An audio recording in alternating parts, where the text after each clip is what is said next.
This panel today is going to be looking at the state of combating false claims on the web. My name is Leslie Eubanks, and I am a warm data host with Nora Bateson. I'm going to be your moderator today. The Overweb challenge, as David, I think, mentioned, is brought to you from Bridget and the Noetic Nomads. And thank you to the Overweb Foundation and the Forbes Fund and the EU's Next Generation Internet, UMI, Edge Riders, Excellent Solutions, and WeTech Belgium, Funding Box, and School for sponsoring this. So we have a number of panelists here today, and my co-host is Abdulaziz. I don't know if he's here yet, but I think he may be joining us soon. But so today on our panel, we have Kyle Taylor, who is the founder of fairvote.uk,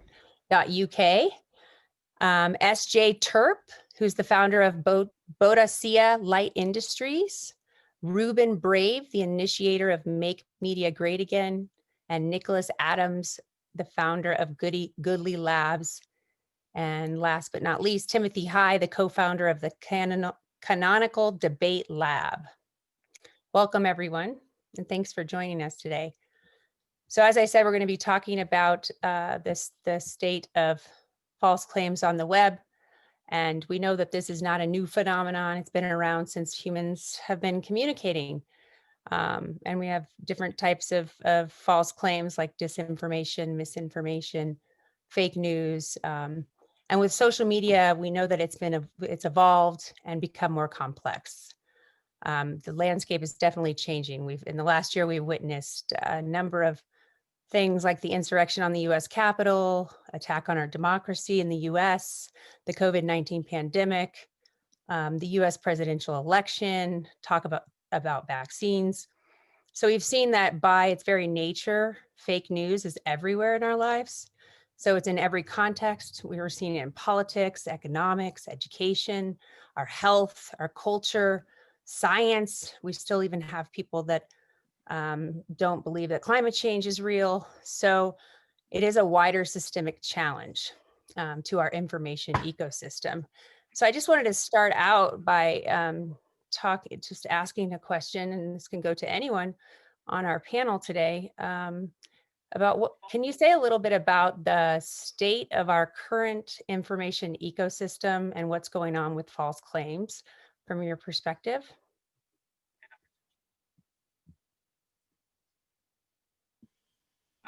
I'm happy to. First unmute. Oh, go ahead, Sarah. Just jump in. Yeah, I'm sorry. Finding the mute button at this time of night is not fun. Well, welcome. So, hi. So you've talked about misinformation, disinformation. So it's not just fake news. A lot of the really successful disinformation campaigns use real information, but they put it out of context. They use fake amplification. They're concentrating not just on changing people's beliefs, but also changing their emotions. Classic campaigns like the 2016 French and US campaigns aimed at people of color. So we've watched over the last few years, it moved from being really clunky, like the very first QAnon stuff was almost laughable. And we watched it move up into Canada, where you just had to look at the hashtag. And it's becoming more subtle. We are getting harder to spot where the bots are. We're seeing going from massive bot actions to cyborgs, where it's a mix of bots and trolls. We're actually in a really great place at the moment because we're watching a lot of this collapse. Thank you, America. I'm not sure I'm going to leave stuff for other people to say, but it's changing. Yeah, I mean, I would say, so I guess I am less optimistic in terms of whether we're reaching the point of collapse. So for me, like the meta question about what's happening is we're sort of in this place now where we're questioning the existence of truth almost, and who decides what is true and what isn't. And for me, that's been the fundamental shift in information ecosystems. You know, we used to have gatekeeper systems, right? And they were imperfect and the power structures were bad. But they were a filter. And the beginning of the internet was the idea that now anyone's view can be right out there front and center. But what we I think what we saw and what we failed to connect is what incentive system would underpin those. And the incentive system we have is one built on selling ad space to people in a news feed. And that requires keeping people on as long as possible. And the main thing you want to do that is reaffirm what they already believe, to give them stuff that they will find that they will respond to positively. And by positively, I don't mean like happily. I mean primarily anger and fear, to keep them on and drive them further into a hole. And the hole is driven by algorithms that are making editorial decisions for people. And so I think when you bring those together, what you see is like the gatekeeper system broke down for a hot second. And then now we're back in the similar situation where 3 companies pretty much control a majority of information that people receive online. And it's still a few number of actors who are causing the biggest issues with disinformation. So the 2 stats that I looked up just before as examples, after Trump was banned, election misinformation declined by 73% on Twitter and Facebook. Sarah mentioned it's not just lies, it's stuff that's true, but framed in different contexts or used in different ways. And I think about the Christchurch terrorist attack and how that video was used on social media. While social media companies, some of them were trying to remove it, other publishers were amplifying using the platforms. And Twitter released statistics that said 85% of all views of the terrorist video in Christchurch came from only 50 verified accounts, all of which were newspaper publishers. So, we're in a situation where the incentives are wrong, the power structures are wrong, and the regulatory models are wrong. I might take let me that. jump. You go first. Are you sure? Thanks, Timothy. I appreciate it. I agree with everything that SJ and Kyle have kind of pointed out here. I just want to add a little bit. SJ and her team are kind of incredible at finding disinformation campaigns. So these are networks of groups that are intentionally misleading people, maybe leading them down a path to some extremist ideology or viewpoint. And we've seen that be a major problem. And so in this field, a lot of people distinguish between disinformation and misinformation, which could be accidental, or in any case is not kind of content that is purely false. And I think it's important to point out that there's a spectrum of this kind of, what we call in shorthand bullshit. There's all kinds of different bullshit, and some of it is worse than others. And what I wanted to add to this is that this is not just a problem that comes with Facebook and Twitter and WhatsApp and some of the new social media technologies we have. It's a problem we've always had, but it's being exacerbated by these incentives that Kyle is pointing out. And when you turn Facebook and Twitter and all of our information ecosystem into an engine for advertising, an engine for getting eyeballs and attention on stuff, it's not just that now we have a problem with Facebook and Twitter and these new technologies. We're also dragging the traditional media companies into this dynamic. So you're kind of seeing the BuzzFeedification. Like all these different news outlets are turning more and more into BuzzFeed with the clickbait headlines and the outrage. And we've known for a long time that if it bleeds, it leads. But we're really seeing the degradation of the entire media ecosystem, where it's hard to get a straight news story without some sort of slant. And some of that is about the public and political actors who are gaining so much attention from misinformation. This is not about blaming them, but the problem has now become widespread across even traditional media outlets. And the last thing I want to say on this is that our immediate instinct when dealing with this problem is to think about, well, how can we get government to regulate it? Or how can we pressure the platforms to change the incentives? And so a lot of the movement and the attention and the energy of people trying to fight this problem has been, how can we get to act the way we want them to act?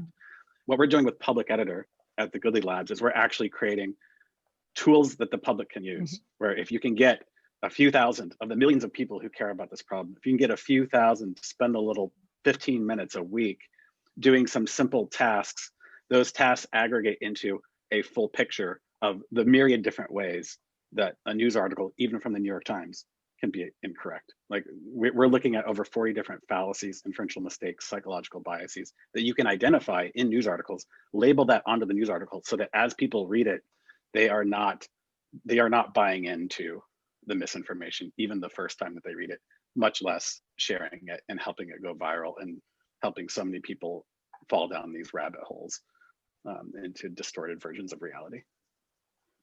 So I second that with Nick, and I actually took your initial training on that. So when we talk about solutions, I'd love to go into more of that. But just to add to the problem, I think Kyle and SJ, you made really good points in talking about the incentives, and I would go one step further, that it's not just the profit incentives and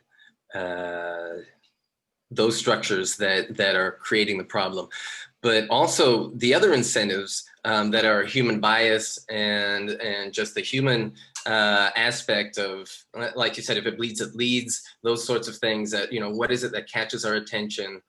There's so much information that the average attention span seems to have gone down quickly. People who just want to be thought leaders or get a message across find it really hard to grab attention unless they start succumbing to these methods of grabbing attention, right? It's a reinforcing cycle, even for the people who want to provide good information. You kind of have to play the game in order to grab someone's attention. So, it's really interesting that, with the internet and so much information available, one of the common words that's used these days is memes, right? And what is the idea of a meme? It's essentially an idea that replicates itself. And we're living under an ecosystem in which the way information survives and replicates itself as if it's a virus or some Darwinian concept. The ideas that win are the ideas that grab our attention or get us some sort of boost for having sent it on to somebody else. If it gets somebody a laugh, if it gets somebody some emotional response, then we ourselves get a good feeling at having passed it on. What isn't reinforced, what's very hard to find a payoff on, is to actually do some hard work and figure out if something is true or not, and go. Some people, like me, I like to do that sort of thing, but it's a lot of hard work for a single thing. So I would say that, another way to frame this is that we want ideas to spread, and we believed in free speech as being a good thing. We've always believed that more speech is necessarily better because we want ideas to be able to be expressed, and we believe that somehow the good ideas will always win out. And I would say that given the current forces right now, this Darwinian system is not favoring the good ideas. As we've seen, it's more what reinforces what you already believed. It's more what gives you an emotional response, those sorts of things. And so when we start talking about solutions, I believe one of the things we need to take into consideration are what are those solutions that change the game so that the good ideas end up winning out as part of that structure. Yeah, and when you talk about solutions, I agree, and I think that part of the issue is, historically news was run as a public service by larger for-profit media companies, right? I mean, they were all loss leaders for most, CBS, NBC, and so forth, traditional network news in the U.S. I've lived in the UK for 10 years, so I've had the privilege of being exposed to a public broadcaster, a well-funded one, and you can see the difference in how that works. But for me, this conversation we're having about the primary lens through which I find America seems to think about regulation is antitrust, and as if it's the only real way of dealing with problems. And so this endless discussion of breaking up big tech, to me, is just giant alarm bells, because I think you then move the problem into smaller silos again, where you then have 50 small entities as opposed to one entity. And instead we need to be saying, okay, these companies are now public utilities. I mean, they operate just like the water company or electric company in our societies. So why aren't we treating them in the same way? And I think that paradigm shift is central to actually finding a solution that will solve the broader information and misinformation problems that we're facing, as well as, you know, really questioning this throwaway line of free speech. And I'm not saying anyone here has used it that way, but I mean, when you talk about the broader debate, it's sort of like, oh, well, free speech. Well, I mean, no one has unlimited free speech. That doesn't exist in society. So, and yet it's this immediate guttural response instead of going, okay, well, what can that lead to? What are the controls we need? What works in, you know, the real world as opposed to the digital world, and having a nuanced debate instead of being sort of shut down as like a Stalinist or something. Can I talk about a different part of this? So you're talking about the information ecosystem and you're talking about decline in news. One of the things you're getting out of this is deserts. So information deserts are places like a lot of small media outlets shut down, so local news. And you'll get disinformation providers going into those spaces. In terms of local news, radio across the US, we saw the pink slime sites go in. So hundreds of sites that pretended to be local news sites were generally auto-generated, but had, I would say, propaganda rather than disinformation. So very, very heavily slanted editorials from humans. So one thing, you think about what people are looking for. So you've got the guys who are creating disinformation campaigns, and you've got the people who are subject to it, and you've got the influencers in the middle. And the things that we've seen with QAnon, the things that we've seen with people looking for COVID information. So people are looking for information, and they're not finding it because there's deserts. They're looking for purpose, and they're looking for belonging. And if you look at those triggers and look at how those are fed, not just attention. Attention is just one thing. How are those fed by the systems you have is one way to look at how you can start adjusting the whole system. I'll stop, hand it back over to Nick and Tim. Well, of course, SJ, you know, I love the call for turning the media ecosystem into a place where people belong. You know, right now there's an audience and there's an elite that's providing the content. And then there's a bunch of phony elite who are providing garbage information. And there's so many people who are in their trenches in this discursive war, lobbing bombs back and forth. But the collateral damage of that is a population that opens up their news feed and doesn't know what they can believe. And doesn't feel like they're a part of it. It's just something that's happening to them. So we're absolutely very interested in figuring out ways to empower people. And it's not easy. You can't just say, I'm going to turn 300 million Americans into experts in media literacy. I'm going to turn them all into expert critical thinkers. But that doesn't mean we can't do anything about this. So I like to use the analogy, and I'm borrowing this from Tim O'Reilly. There's a way to get everyone to understand the quickest way to move from point A to point B in their city. One of those ways is to train everyone to memorize the map of their city. And then a second way is give them Google Maps on their phone. And what, you know, the traditional response to this problem, in addition to, you know, get the government to change it, get the big companies to change their policies, is we're gonna make everybody perfect at critical thinking with these massive education campaigns, which of course I support the goal of that in principle. But what we need is a way where we're using technology in a distributed way. We're asking people to here and there solve one little piece of the puzzle, but the puzzle is then reintegrated into this bigger whole where now the public is intervening in the process of misinformation. But just to add one more piece, to your analogy, your metaphor there. A third way for people to get around town is to memorize or learn their local neighborhood really well. And for people to be able to trust each other to help them get around town. right? And I think part of what's breaking down here is we can't trust each other to give us the real information. And so that's part of the problem that we're trying to solve.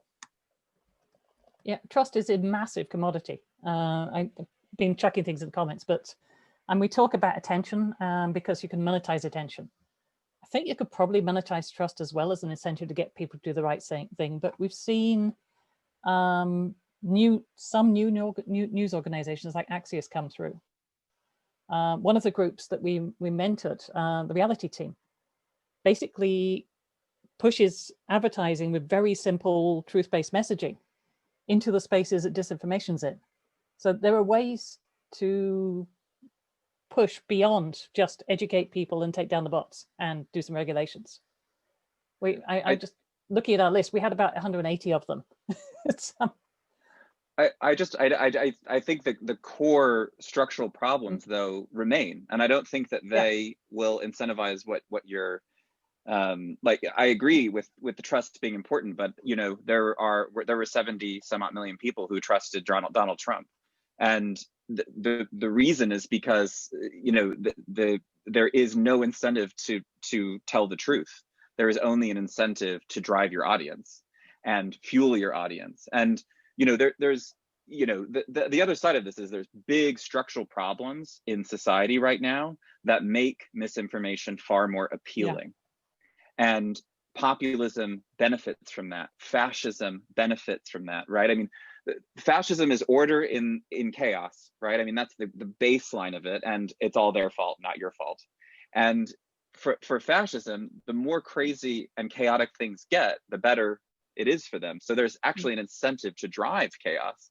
But when you're looking at like the shift in, you know, economic insecurity or the, you know, automation, just as an example, if you've lost your job, your incentive is to trust the person who's told you that this is why you lost your job, and here's a really simple answer to this complex problem. I mean, you're incentivized both through the information system, but also for the actual ideal.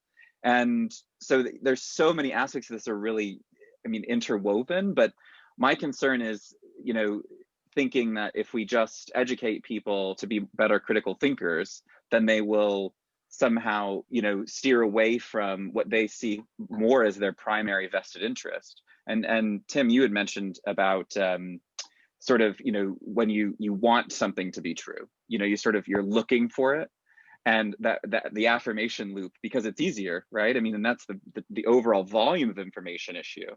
People used to watch the news for half an hour a day and maybe read a newspaper.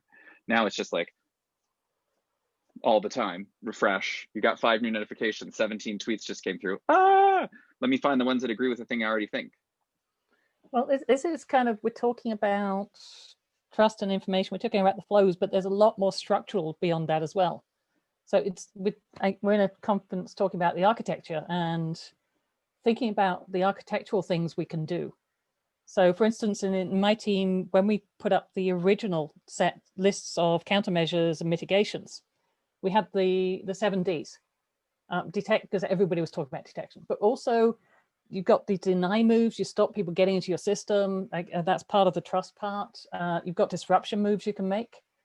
If somebody is pushing out a campaign. So one of the classics for that is the K-pop fans who pushed out Korean pop music onto extremist hashtags. So you can flood out the hashtags. You can interrupt in a part way through. You can kind of shift narratives. Degrading, basically putting friction into the system that makes it harder for disinformation to stick. Deception, so honeypots, destroying their ability to work in the first place, and then just deterrence. But I mean, just throwing the 7 Ds at you because people just look at 1 or 2 things, and there's like hundreds of things you could do, dozens of categories. So and a lot of those are structural.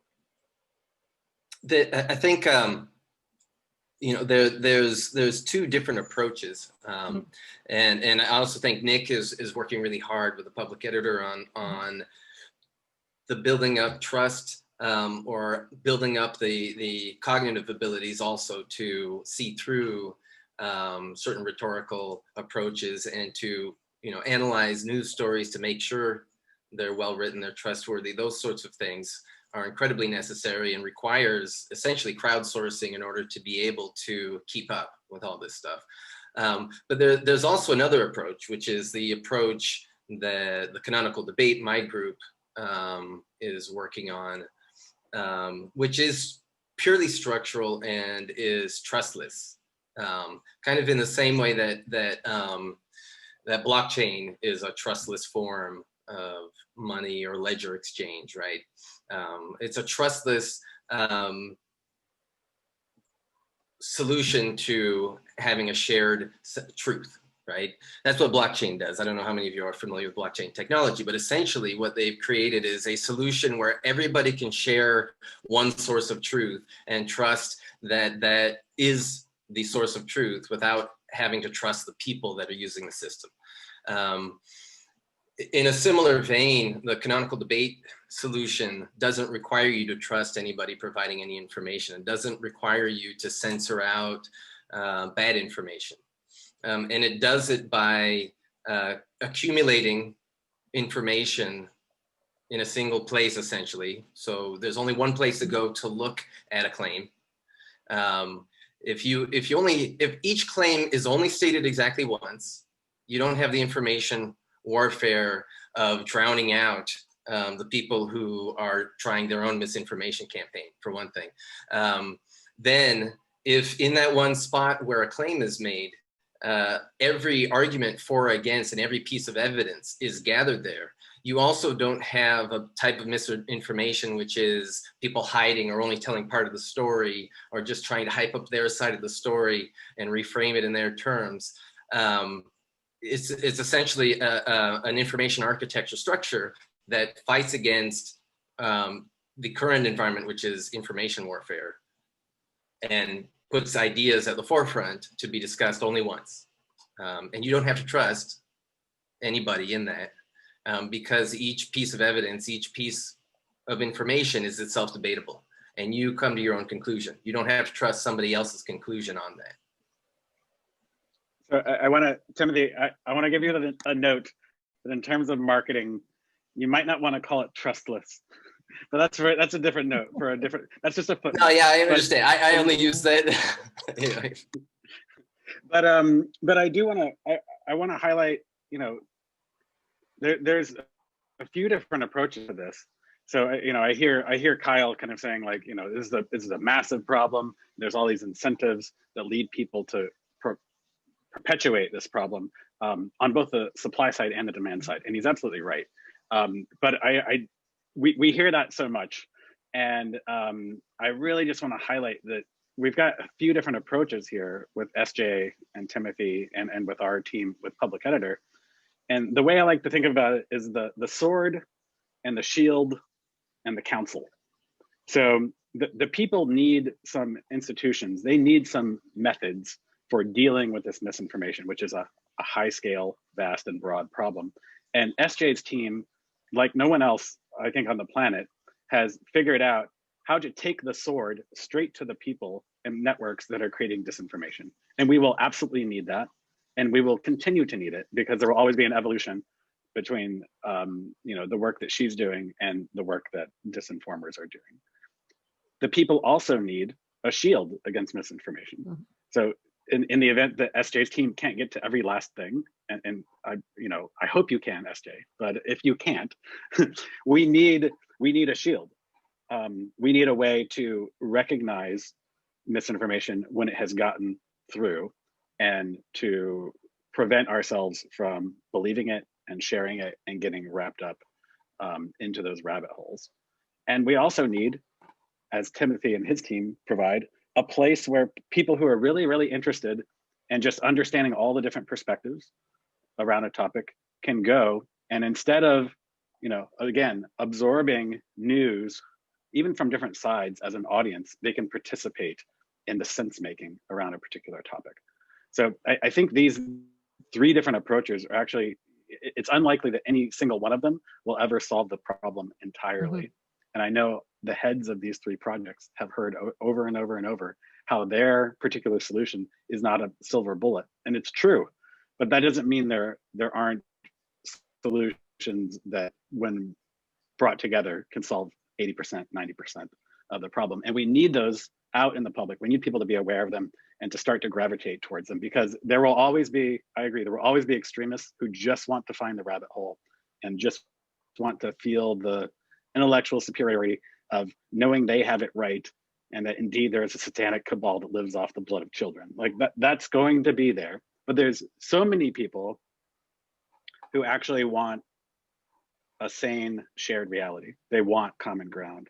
They want the ability to open a news feed and get a sense of what reality is, like we used to in this fabled past, maybe, where, you know, Walter Cronkite would sign off with "that's the way it is," and everyone would say like, "Oh, that probably is the way it is."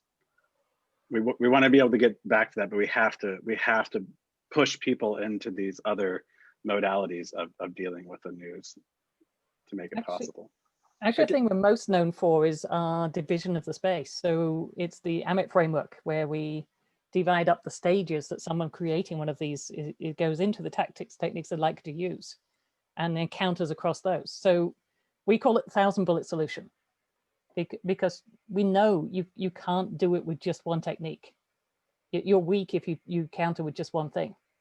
You have to have them all operating together. You have specialist things for specialist parts. So, I'm reading the comments as well.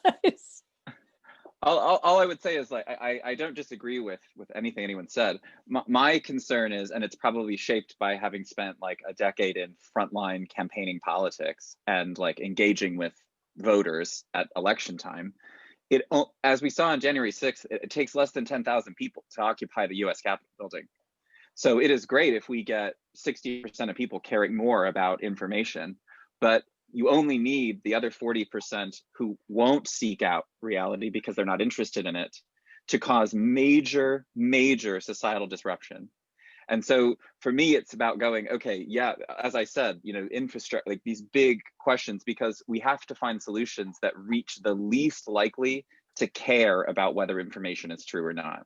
And, you know, one example that's being considered is what about what's been proposed is some universality into algorithms, right? So regardless of who the user is, 40 to 60% of content would be universal. So then you'd be using the infrastructure and the architecture to ensure that there's a baseline of information that's being provided to everyone so that we can function as a society. I mean, I think the reason I became less optimistic after the 2020 election was because more than 70 million people still voted for Donald Trump after seeing 4 years of him. That was actually enticing to more people, which I thought was, and then January 6th, and seeing how few people it takes to be misinformed and misled to cause serious disruption is why, for me, the structural issues, the forcing upon of now the dominant companies that control information flows for a majority of people is so important.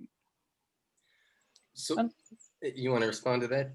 I was going to say, it wasn't just a few people, it was a large number of people emboldened. They had already done an equivalent to the Capitol twice and have right, no...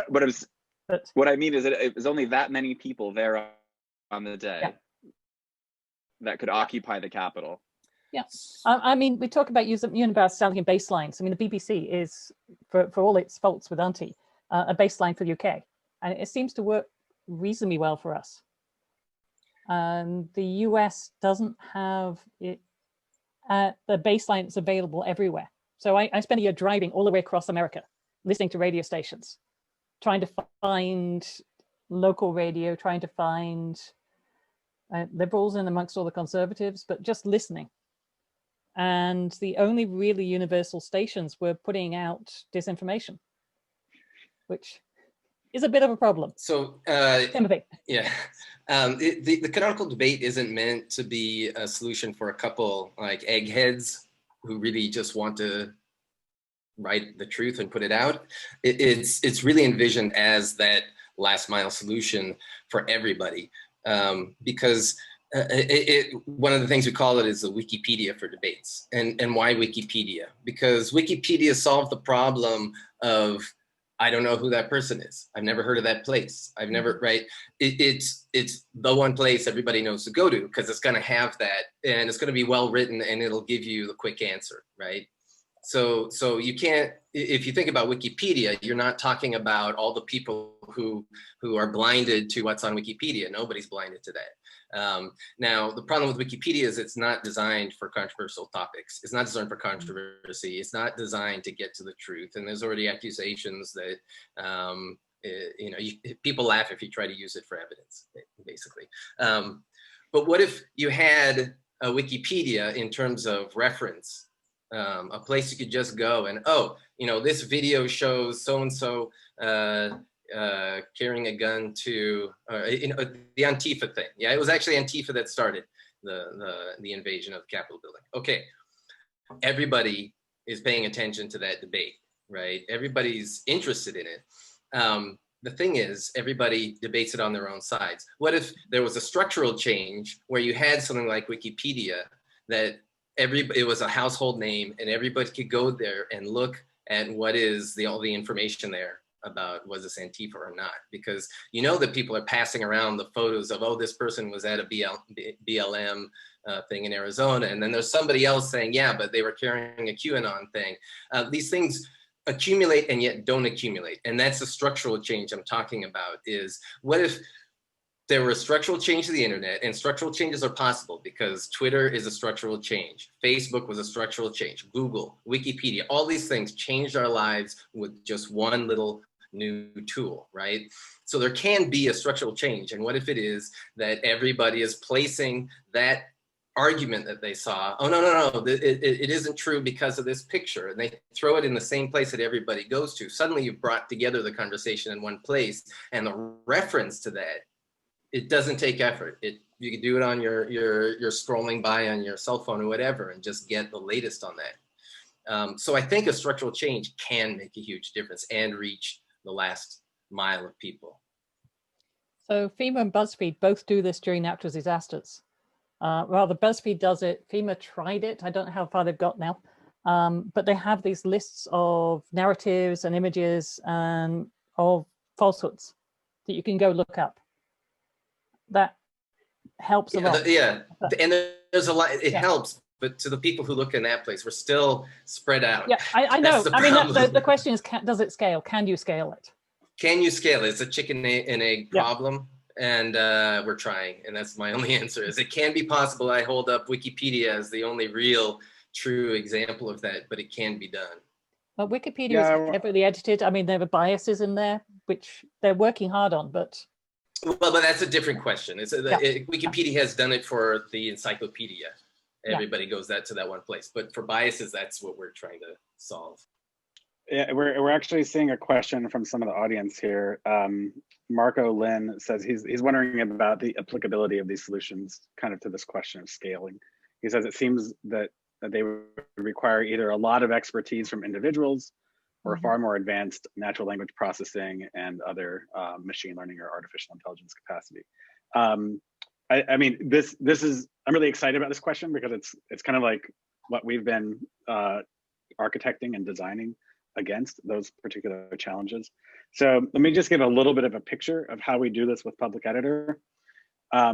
We use a third party to find all of the news articles. This is Public Editor right now, and there's like visions of it for the future that handle more kinds of information. But we use a third party to find the most shared news articles on the web. The articles are getting shared on Facebook, Twitter, all these different social media places. So we can see the information that's going viral in terms of news articles.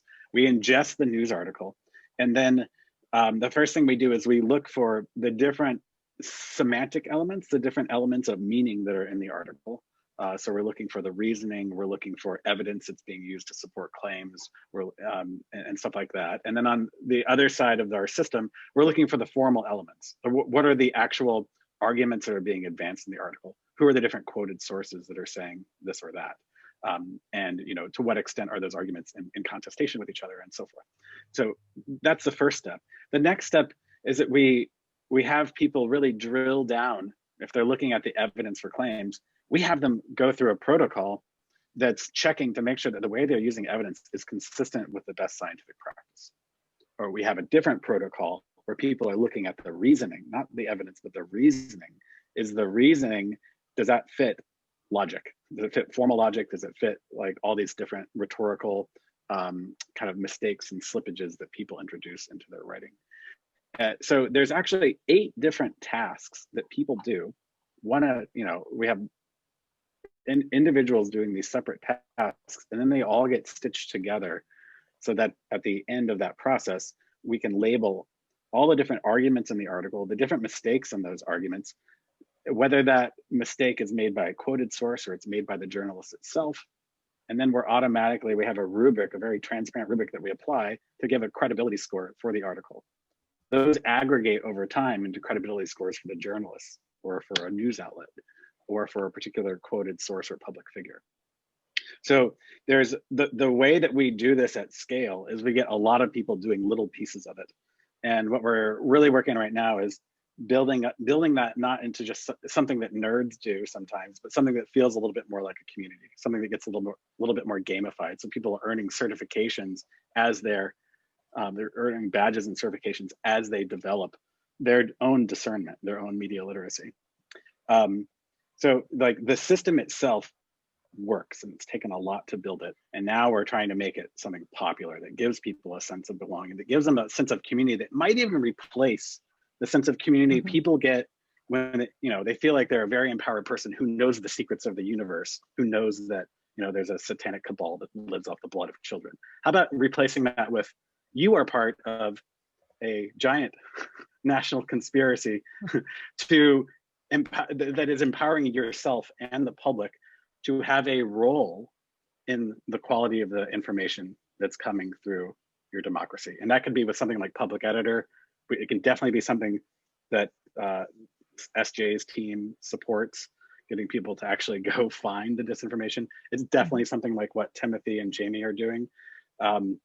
There are ways to turn these experiences into something that's more communal, but it's going to require, a little bit of imagination and a little bit of priming the pump.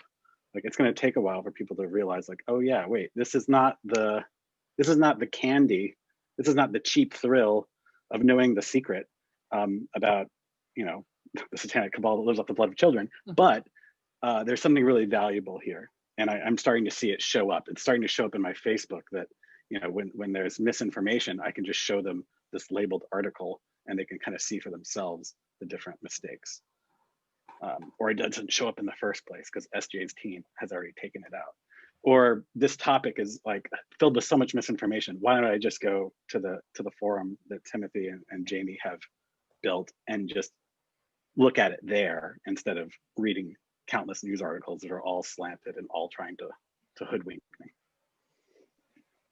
I guess I just come back on like the motivation for someone to feel like they were hoodwinked.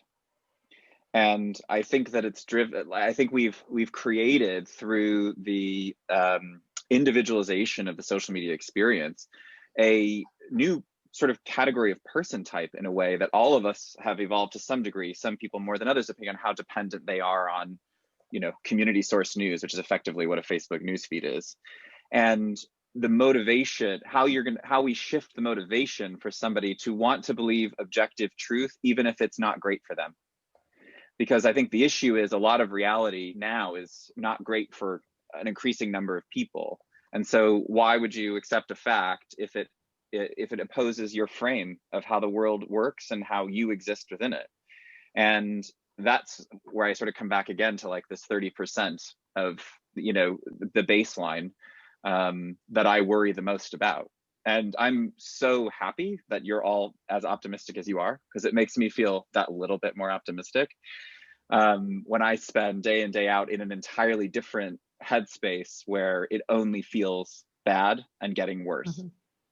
So can I respond to that one?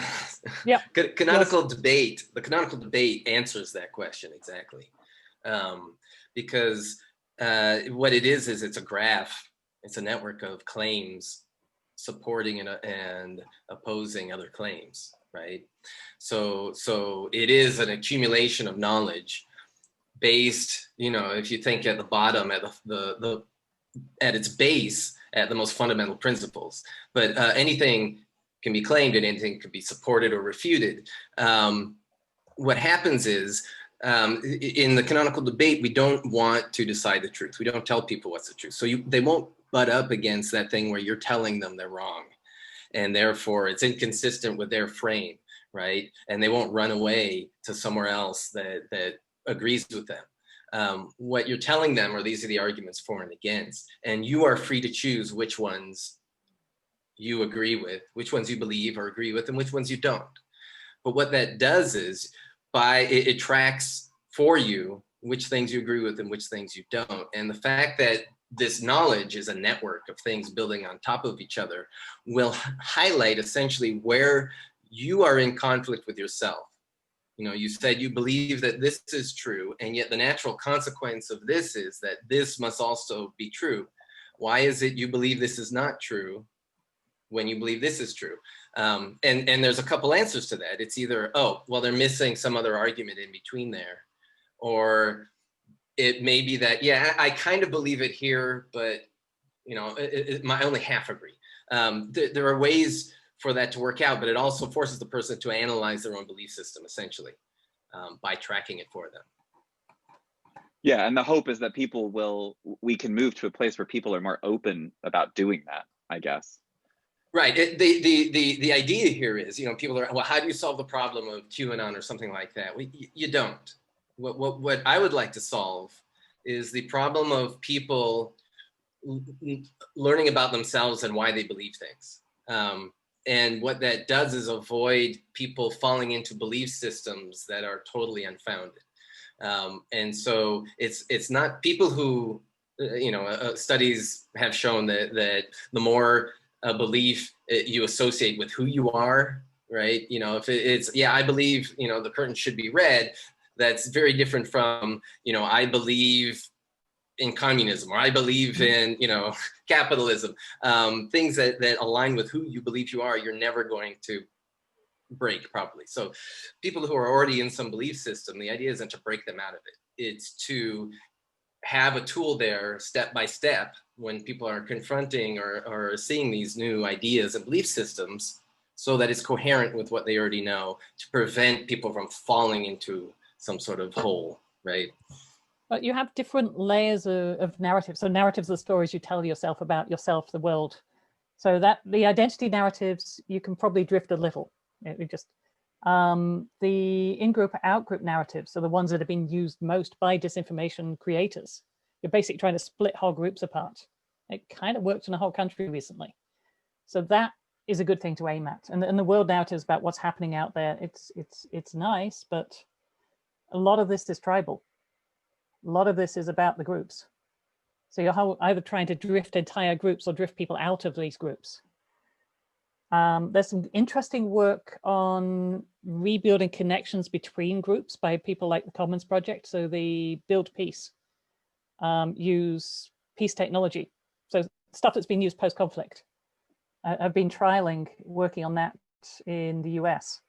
So I'm on the trial teams. So there's some stuff. But yeah, and the UK has pivoted all of their de-radicalization programs towards white supremacists in the UK.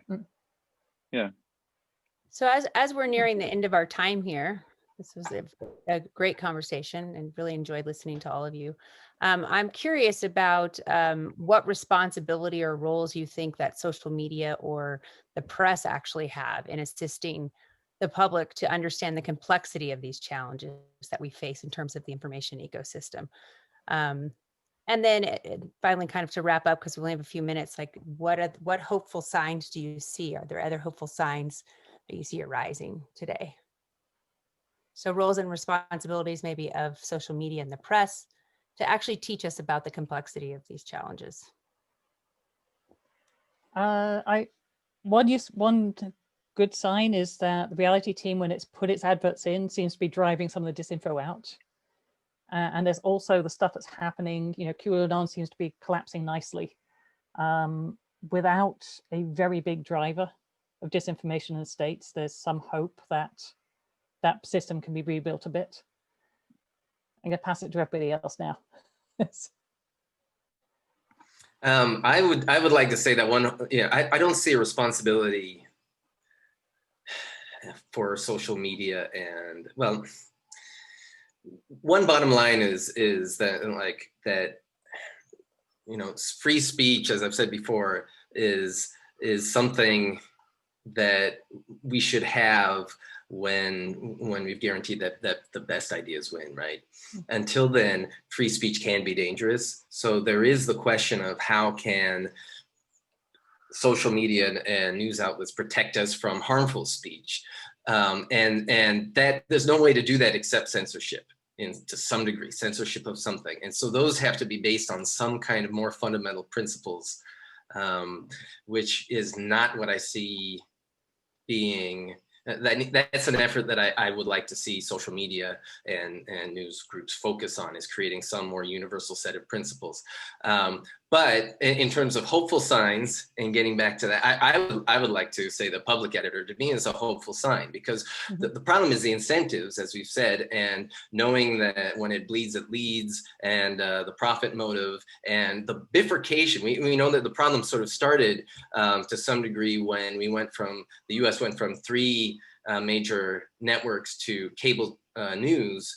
The bifurcation created a need for differentiators, which creates essentially a need for more biased presentation of the news. And so that's already done. And I don't totally blame news outlets for going that way, although I think their reporting is horrible. I think public editor is one thing that I want to see take off as a way of sort of keeping them honest in a way that people can trust more. It creates a new incentive that counterbalances the profit motive, essentially. I don't know how they'll work that out, but that's up to them.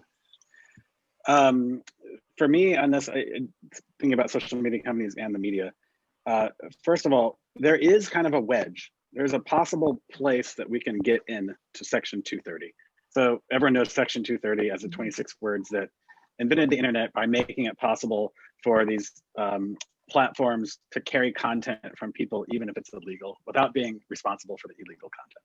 To put it simply, there's actually more than 26 words, and there are some clauses in Section 230 that are really interesting, including one that says it's the policy of the United States government to encourage these platforms, these interactive service providers, to work with third-party filters. So what we imagine with public editor is not only that people can go to a public editor website or use a public editor browser extension to see these labels pointing out the misinformation in a news article, but also there's a credibility score for that news article. And the way that things should work, according to Section 230, is that Facebook and Twitter and these others should be making an API available that makes it very easy for an end user of Facebook to say, I don't want any news articles in my feed that score below a 75 with public editor. I don't want any news articles in my feed that SJ's team has already identified as coming from a source of disinformation. So there's an opportunity there if we can get together and take it and force the issue. And then to the media, I would say, like, please, for the love of God, give a lift to some of these projects that are working on the problem. There's like a little cottage industry now of complaining about misinformation. And the only tool that the media seem to be able to use to combat misinformation is more articles by journalists saying it's a problem. We need to step out and above the system to figure out how to redesign and re-architect it to change these incentives. It's not just fighting words with more words. We need to give the public a hand in this system. I'll be super fast. On platforms, I think it's accepting independent, democratically accountable regulation and oversight. I don't think they should be making decisions as to who should be banned and who shouldn't. And I think that's the fundamental rebalancing of power between big tech companies and government, because we have to remember that governments are accountable to, and democratic governments are accountable to their people.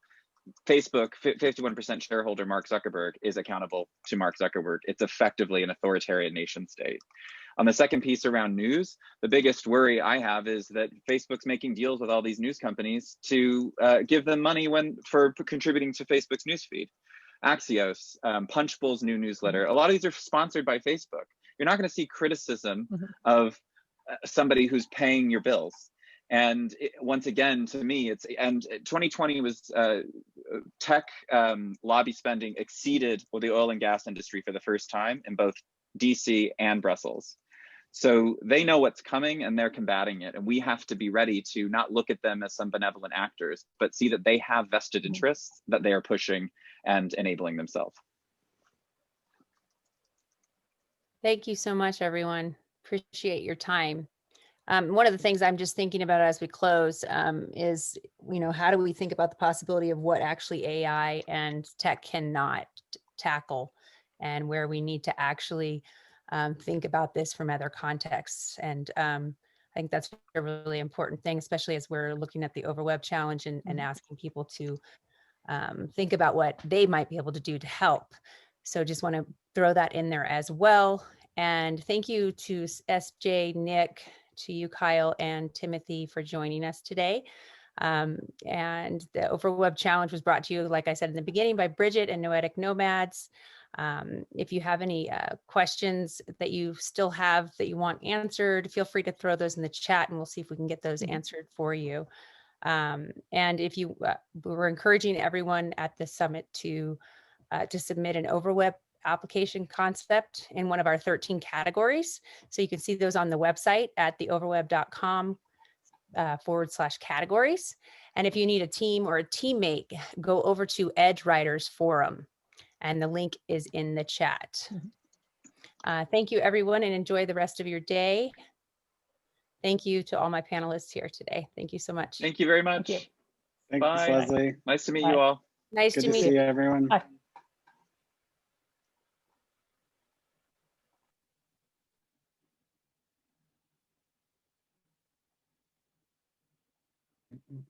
Let's Aziz, are you still there?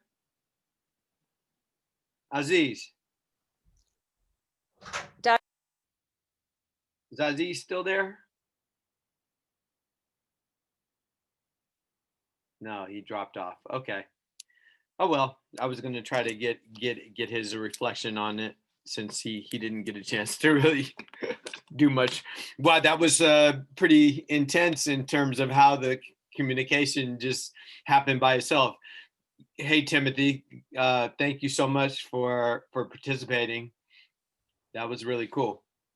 Yeah, I think, all the questions for I having actually me. had, you guys did a really good job of just answering them all in your communications back and forth. So I didn't even have to ask very many questions. We did say we'd put a link in the chat to the Edge Writers Forum. Do we Yeah. have that somewhere? Do you have that, David? You could post in the Yeah, chat? I'll post it right now. Okay. Just come bringing it up. Yep, here it is. And putting it in the chat for everybody. Okay, there it is.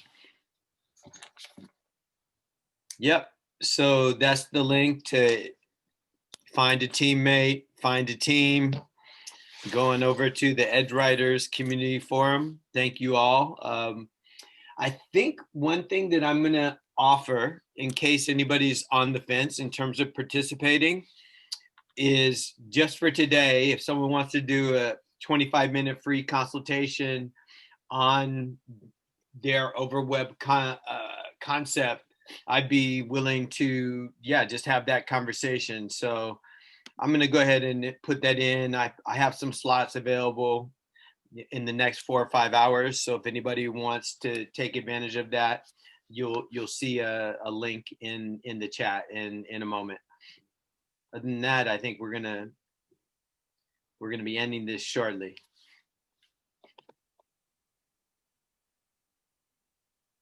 Thassa, do you wanna take us out?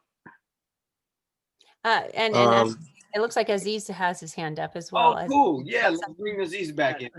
Yeah, I just saw you back in. Hey, Aziz, can you introduce yourself and also give us some reflections on this panel that you just witnessed? Well, hello everyone. My name is Abdulaziz Masabi. I'm an exiled journalist based in Malaysia. Well, I'm actually speechless of the whole panelist. I'm amazed by the work Sarah J is doing, and it's very relatable to what's going on in my country, in Yemen. And I feel like just if like fighting the misinformation and the disinformation and the whole infodemic is, if we don't, then the whole world is going to become like a bigger Yemen as the conflict of 5 years where you see your own people even dying is not an option. So it's devastating what impact this disinformation and the whole fake news can be impactful on the vulnerable parts and the vulnerable communities, worse than every single other individual. The people who are working, the people who are like spending most of their time, frontliners are not only just the medical staff, security everywhere, and they get paid below minimum. So it's that devastating aspect that I really saw that everyone is touching upon. So it was very great and enlightening. I couldn't even I didn't want to even interrupt. It was amazing. Great job. I felt like I'm so glad I stayed until 4 a.m. Well, thank you so much, and I'm glad that you're here to give that reflection, because I saw you leaving, it appeared like you were leaving, and said, oh no, we want to get his reflection, and here you are. So it's great. Let's see. So I want to remind folks, Susie is saying, remind us what happens tomorrow. So tomorrow at 9 a.m., so from 9 to 10, or maybe it bleeds a little bit, we're going to have elevator pitches from those of us who submit an Overweb application concept. So there'll be a 90-second elevator pitch, and we're going to go through as many as there are submissions. I'm pretty sure it's not going to be more than an hour or so. So I'm really looking forward to that, to see what people come up with. And Leslie, did you want to have some closing words about kind of your reflections on that panel? I think this is a complex problem, and we have had fake news and false claims kind of going since the beginning of time, really, that we've communicated. And I think that we have some challenges ahead of us to look at. And like I said, at the end of the meeting, I'm really thinking about kind of what are the things that we need to combine with technology to be able to deal with the complexity of this. Yeah, but thank you. Timothy, any closing words? And then PJ, Fasa?